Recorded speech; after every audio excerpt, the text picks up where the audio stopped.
Shalom. Before I start, I want to give all honors and glories and praises to Yahweh, Bahashim, Yahweh Shai, Bahashim, Waha, Waka, Kodash, Yahweh, which is the one true name of the Heavenly Father, Yahweh Shai, who the world ignorantly calls Jesus Christ, but his one true name is Yahweh Shai, Bahashim, meaning coming in the name, Ba means coming in, Ha means the, Sham means name, Rakah means holy, Quadash means spirit. Um, Double honors to the elders and the apostles of Great Millstone who will well and teach well, because those are the men who I learned this truth from through the spirit and power of Yahweh Bashim Yahushai. Peace, blessings, salutations to the hopeful elect, and shalom to you, sincere brothers scattered abroad, pushing forth this word in truth and sincerity. And shalom to you, sincere sisters that's listening in silence as the scriptures command you to do so. I am the brother Mashiach Arazakah from the servants of Yahweh Yahweh Shai Camp, Las Vegas, Nevada branch. And Salaki on that, I was daydreaming a little bit. And pretty much in this lesson, we're going to go into the Assyrian Empire. Now, I'm going to use my book. I took pictures out of my book of the Assyrian Empire. So in this lesson, we just going to be going into the Assyrian Empire. Okay. So Lord willing, this lesson is edifying. This is Daniel 7:4. It says, the first was like a lion and had eagle's wings. This is a representation of the Assyrian Empire. Okay. Which the Assyrian Empire, this is the Assyrian Empire. You see that? The Neo-Assyrian Empire. So this is what it's referring to, the Assyrian Empire. And you can look it up. You see? You see how I said it had a body as a lion and wings, eagle's wings? That's talking about the Assyrian Empire. Okay? I just wanted to share that. So that's representing the Assyrian Empire. It says, and I beheld till the wings thereof were plucked. That's talking about the rising of the Babylonian Empire. Okay, the Assyrian Empire fell to the Babylonian Empire. So that wings that were plucked, that's talking about the rising of the Babylonian Empire. The Babylonians came in. It says, and it was lifted up from the earth. See, the Babylonian Empire, the rising of the Babylonian Empire, and made stand upon the feet as a man. That's talking about Nebuchadnezzar, because in that time Nebuchadnezzar was mighty. All right, he was very mighty in his time. It says a man's heart was given unto it, because again he was mighty. Nebuchadnezzar was very mighty. Okay, in that time. So this is talking about the Assyrian Empire. So we're gonna go back. I just want to read that part, but we mainly talking about the Assyrian Empire. So this is the Assyrian Empire. The Assyrian Empire came in, right, taking down the northern kingdom in 722 BCE.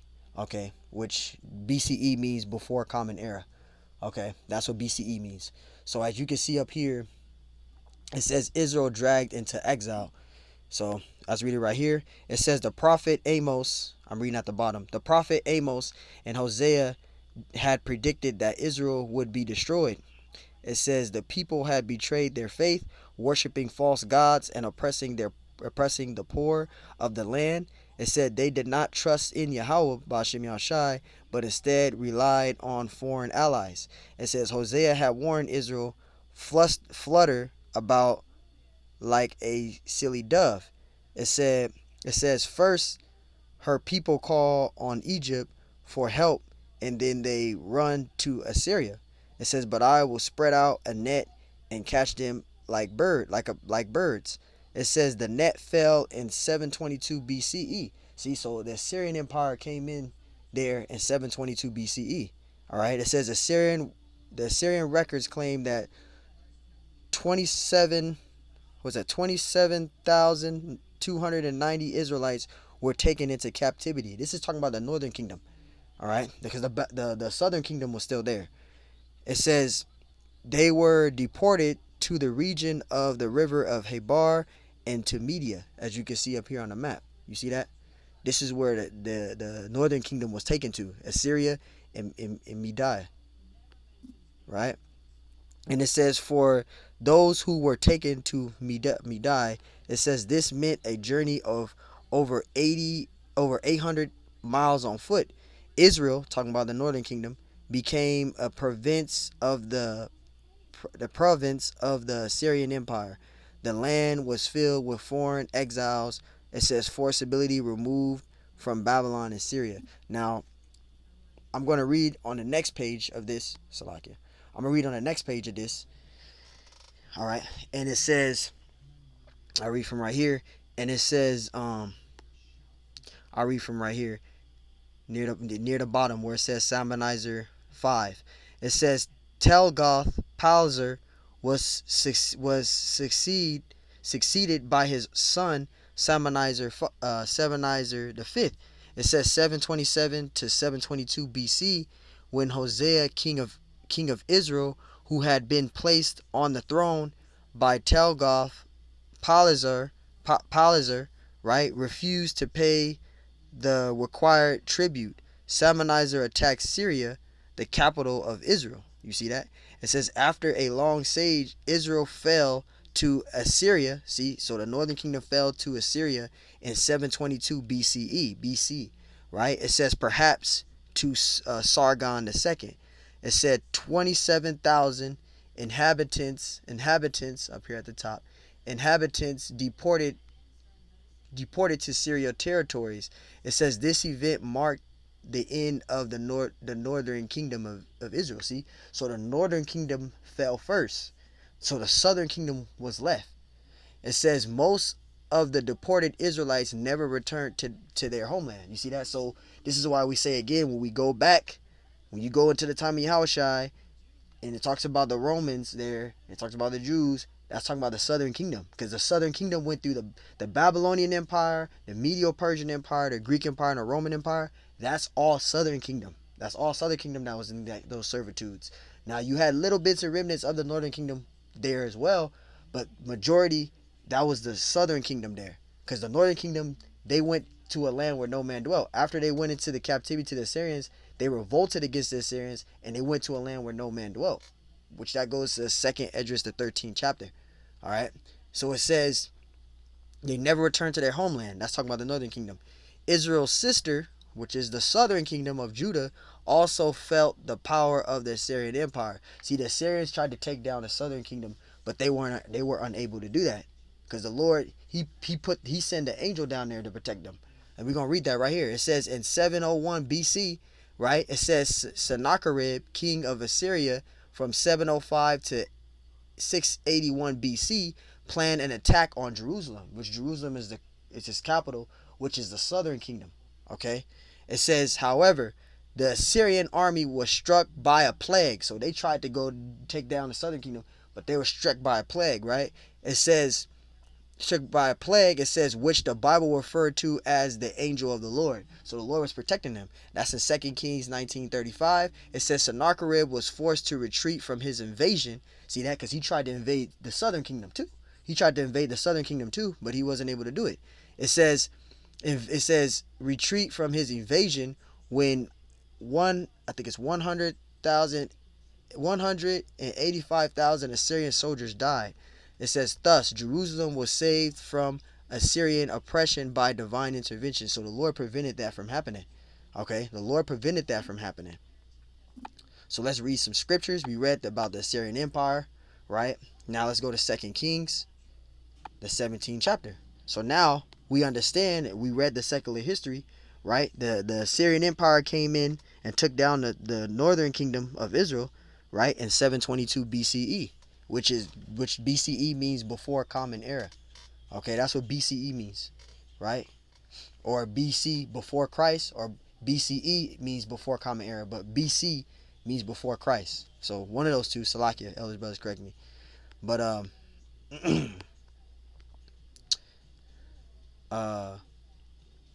where do I want to start? I want to get to the main part. We get to the main part. I get to the main part because I don't want this lesson to be long. All right, I'll start at verse 11. Oh, verse 10. It says, and they sent them up images and groves in every high hill and under every green tree, and there they burnt incense in all the high places, and did, it says, as did the heathen whom the Lord carried away before them, and wrought wicked things to provoke the Lord to anger. This is what the northern kingdom did, because When you go into Rehoboam and Jeroboam. Rehoboam was the king of the southern kingdom. He was king of Israel, the southern kingdom. Rehoboam was, which was the son of Solomon. But you had Jeroboam, who was the king of the northern kingdom. Jeroboam was the king of the northern kingdom, and he led them astray. All right. Verse 12, it says, "For they served idols, whereof the Lord has said unto them, Ye shall not do this thing," right? Verse 13, "Yet the Lord testified against Israel and against Judah by all the prophets and by all the seers, saying, Turn ye from your evil ways and keep my commandments and my statutes according to all the law which I commanded your fathers, which I sent to you by my servants the prophets." I'm going to get to the main point. Verse 14, it says, "Notwithstanding, they would not hear, but hardened their necks, like to the neck of their fathers that did not believe in the Lord their power." So Israel was going away from the Lord. They were worshiping idols. They were worshiping false gods, right? Jeroboam did that to the Israelites. He had them worshiping Baal and all of that, because he was worried that the northern kingdom that he was king over, he was worried that they was going to leave from following him and going back to following Rehoboam. So he led the northern kingdom away of having them worshiping a false deity, Baal and all of that. Verse 15, it says, and they rejected his statutes and his covenant that he made with their fathers, and his testimonies which he had testified against them, and they followed vanity and became vain. The northern kingdom did. It said, "And went after the heathen that were round about them, concerning whom the Lord had charged them," right? That they should not do like them, right? Verse 16, "And they left all the commandments of the Lord their power, and made them molten images, even two calves, and made a grove, and worship all the hosts of heaven, and serve Baal." Remember, we read that in right here in my book, right? We read that right there. They worship other gods. It says at the bottom. It said that they worship other gods and etc. You see that? So that was the northern kingdom's punishment, right? Verse 17, it says, "And they caused their sons and their daughters to pass through the fire, and used divinations and enchantments, and sold themselves to do evil in the sight of the Lord," right? To provoke him to anger. And you see that? Baal and what's that Canaanite god, Molech, etc. Right? Verse 18, it says, "Therefore the Lord was very angry with Israel and removed them out of his sight." See, Israel is the northern kingdom. Okay? It says, "There was none left but the tribe of Judah only." That's the southern kingdom.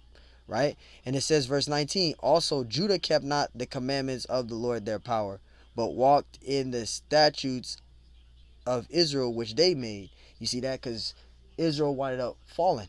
You had Nebuchadnezzar coming in there. That's when the southern kingdom fell. But the northern kingdom fell first. So the southern kingdom was the only kingdom left, because the northern kingdom fell. So Judah was the only kingdom left. The southern kingdom, that was the only kingdom left. Verse 20, it says, "And the Lord rejected all the seed of Israel, and afflicted them, and delivered them into the hand of the spoilers, who are the heathen nations." Right? So that's where the Assyrian, you had the Assyrian Empire, then the Babylonian Empire took over the Assyrian Empire. That's one empire. So you got once the Babylonians came in and took over the Assyrian Empire, that's one empire. So you got the Babylonian Empire, then you had the Medes, then the Persians came after the Medes, which became the Medo-Persian Empire. That's the second empire. You had the third empire, which was the Greek Empire, right? Which is talking about the leopard, right? That's talking about the Greek Empire. Then you had the Roman Empire, right? Which talks about that iron. That's the Roman Empire. You see that? So that's all that took place. So the Babylonian Empire, the Medo-Persian Empire, the Greek Empire, and the Roman Empire, that's all southern kingdom that went through that, right? So it says, "For he rent Israel from the house of David, and they made Jeroboam the son of Nebat, and Jeroboam drave." See, I was talking about Jeroboam. Jeroboam was the king of the northern kingdom. It says, "And Jeroboam drave Israel from following the Lord, and made them sin a great sin," because he was worried that the northern kingdom was going to leave from following him and going back to following Rehoboam. So he led the Israelites astray, having them worship Baal and all that, false gods and false deities, right? He driven the house of Israel into sin, into the northern kingdom into sin. See, it says it made them sin a great sin. It says, for the children of Israel walked in all the sin of Jeroboam, which he did. They departed not from them. Right? Verse 23, until the Lord removed Israel out of his sight, as he has said by all his servants, the prophets, so was Israel carried out of their own land to Assyria unto this day. And that's where that exile goes into. You see that? The red, it says Israelites exile. You see, they were exiled to Assyria and Medea, if I'm saying it right. And that's where they were at. But when you go to second Esdras the 13th chapter, which I'm gonna get right here, and you read and you start at, I think, verse 39. I start at verse 40. Verse 40, they revolted against the Assyrian Empire and went to a land where no man dwelt, which is the land of Azareth, which is America. Okay, verse 40, it says, those are the 10 tribes which were carried away prisoner out of their own land, right? In the time of Hosea the king, whom Salmanaser, the king of Assyria, led away captive. You see that? And he carried them over the waters, and so came they into another land. So the northern kingdom was already destroyed. The northern kingdom fell. So the southern kingdom was left. That was the only kingdom left. It says, but they took counsel against themselves that they would leave the multitude of the heathen. So they revolted against the Assyrian Empire, and they went to a land where no man dwelt. That's where you get the land of Azareth at, which is America today. It says, and goeth forth into a further country where never, it says, where never mankind dwelt. And that's the land of Azareth, which is America. It says, and they might there keep their statutes, which they never kept in their own land. Verse 43, it says, and they entered into Euphrates, right, by the narrow passages of the river. It says, for the Most High then showed signs for them, right? Because you had the northern kingdom. They had the ability to navigate the stars. The Lord gave them the gift to navigate the stars, to know what location where to go to, because they could read the stars, right? The northern kingdom, you had the northern kingdom to do that, right? Which is the kingdom, the Mayans, Issachar, they had the ability to navigate the stars. It says, verse 44, it says, for the Most High then showed signs for them and held still the flood, right? It says, till they were passed over. Verse 45, for through the country there was a great way to go, namely of a year and a half, and it says, and the same region is called Azareth. So they went to a land where no man dwelt. So the southern kingdom was left. The southern kingdom was left. So hey man, I just wanted to do a lesson on that, about the Assyrian Empire. The Assyrian Empire came in there in 722 BC. Okay, and the northern the Assyrian Empire came into Israel, destroying the northern kingdom. The northern kingdom fell to the Assyrian Empire in 722 BC. So the southern kingdom was left. Right. Then you had the Babylonians that came in against the southern kingdom, destroying it. So hey, Lord willing, this lesson's edifying. Just wanted to get a little secular history in with that. All right, Lord willing, this lesson's edifying. I want to give all honors and glories and praises to Yahweh, Bahashim Yahweh Shai, Bahashim Yahweh Kakodash, and double honors to the elders and the apostles, a great millstone who will well and teach well. Peace, blessings, salutations to the whole elect. Shalom to you, sincere brothers that scatter abroad, pushing forth this word of truth and sincerity. And shalom to you, sincere sisters that's listening in silence as the scriptures command you to do so. I am the brother Mashiach Razakah from the servants of Yahweh Yahweh Shai Camp, Las Vegas, Nevada branch. And Lord willing, this lesson was edifying. On to the next one. Shalom.